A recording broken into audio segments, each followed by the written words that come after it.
आज आपण एका अशा विषयावर बोलणार आहोत जो अनेकदा बेडरूमच्या बंद दाराआडच राहतो, पण तो आपल्या सुखी वैवाहिक आयुष्याचा पाया आहे. माझ्या क्लिनिकमध्ये जेव्हा जोडपी येतात तेव्हा अनेक महिलांची एक तक्रार असते की डॉक्टर, आम्हाला शारीरिक संबंधांमध्ये रस उरलेला नाही किंवा मला वेदना होतात. पण जेव्हा मी त्यांच्याशी सविस्तर बोलते तेव्हा लक्षात येतं की समस्या त्यांच्या शरीरात नाही तर त्या क्रियेच्या पद्धतीत आहे. उदाहरणार्थ, काही दिवसांपूर्वी माझ्याकडे एक तिशीतील महिला आली होती. तिने सांगितलं की तिचे पती थेट संभोगाला सुरुवात करतात, ज्यामुळे तिला शारीरिक सुख तर लांबच पण मानसिक त्रास जास्त होतो. अशा वेळी मी त्यांना बोटांच्या वापराचे आणि फोरप्लेचे महत्त्व समजावून सांगते. बोटांचा वापर हा केवळ स्पर्श नसून तो स्त्री शरीराच्या प्रत्येक नसेला जागृत करण्याचा एक मार्ग आहे. जेव्हा आपण जोडीदाराला बोटांनी स्पर्श करतो तेव्हा पहिली पायरी असते ती म्हणजे ट्रस्ट किंवा विश्वास.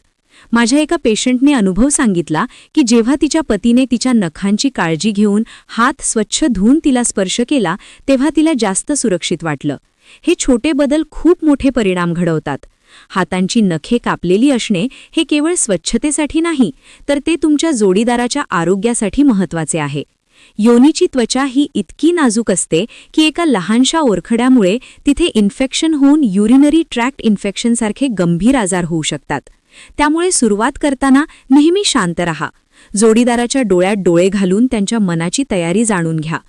अनेक पुरुषांना वाटतं की केवळ योनीच्या आत बोटं घालल्याने स्त्रीला समाधान मिळेल, पण हे पूर्णपणे चुकीचं आहे. स्त्री शरीरात क्लिटॉरिस नावाचा एक भाग असतो जो केवळ आनंदासाठी निसर्गाने बनवला आहे. मी माझ्या प्रॅक्टिसमध्ये पाहिलं आहे की ज्या पुरुषांनी क्लिटॉरल स्टिम्युलेशनवर लक्ष केंद्रित केलं त्यांच्या जोडीदारांना अधिक चांगला अनुभव मिळाला. एका पेशंटने मला विचारलं होतं, मॅडम, स्पर्श नेमका कसा असावा? मी त्यांना सांगितलं की सुरुवातीला स्पर्श हा फुलाच्या पाकळीसारखा हलका असावा. बोटांच्या टोकांनी वर्तुळाकार हालचाल करत जोडीदाराच्या श्वासाच्या गतीकडे लक्ष द्या.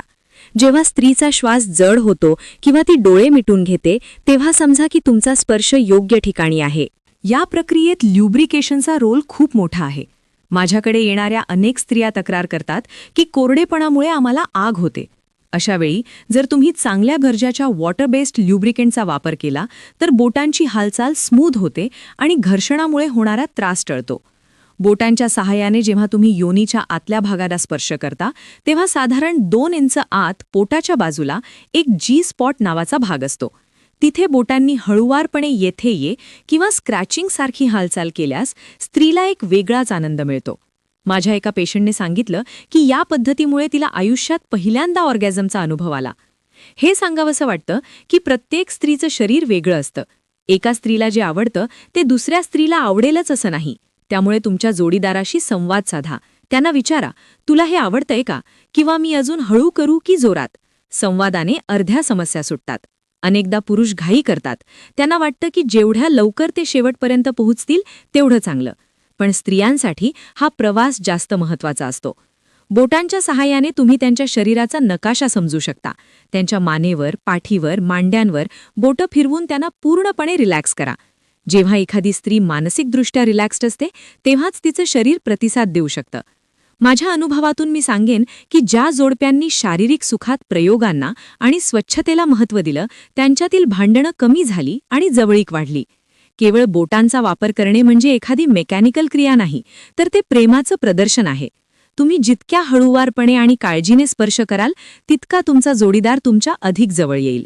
जर तुम्हाला वाटत असेल की तुमची जोडीदार प्रतिसाद देत नाहीये तर रागवू नका किंवा चिडू नका. कदाचित त्यांना वेगळ्या पद्धतीचा स्पर्श हवा असेल. डॉक्टरांकडे येणाऱ्या अनेक केसेसमध्ये असं दिसतं की पुरुषांनी फक्त स्वतःच्या समाधानाचा विचार केल्यामुळे स्त्रिया या क्रियेपासून दूर पळू लागतात. शेवटी एक स्त्री आणि डॉक्टर म्हणून मी हेच सांगेन की लैंगिक आरोग्य हे केवळ शारीरिक नसतं, ते भावनिक असतं. तुमच्या बोटांच्या स्पर्शात ती माया आणि काळजी असू द्या.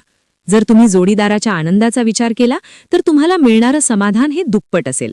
घाई करू नका, स्वच्छतेचे नियम पाळा, जोडीदाराचा हो किंवा नाही याचा आदर करा आणि या सुंदर अनुभवाचा आनंद घ्या. जर तुम्हाला काही शारीरिक वेदना होत असतील किंवा काही शंका असतील तर संकोच न करता आपल्या फॅमिली डॉक्टरशी बोला, कारण सुखी आरोग्य हेच सुखी जीवनाचं रहस्य आहे.